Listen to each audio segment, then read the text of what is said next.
İndi nə Məcnun var, nə də ki Leyli. Kimsə bu həyatda tapmayır tayın.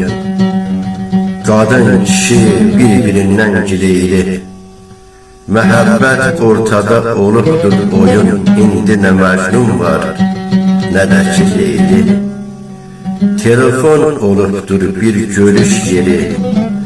Hicran məhəbbətin bağrını yarır.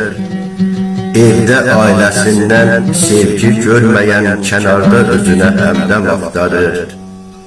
Şirinib getdikcə üzlərdən pərdə, gözlərdə məhəbbət alovu sönür.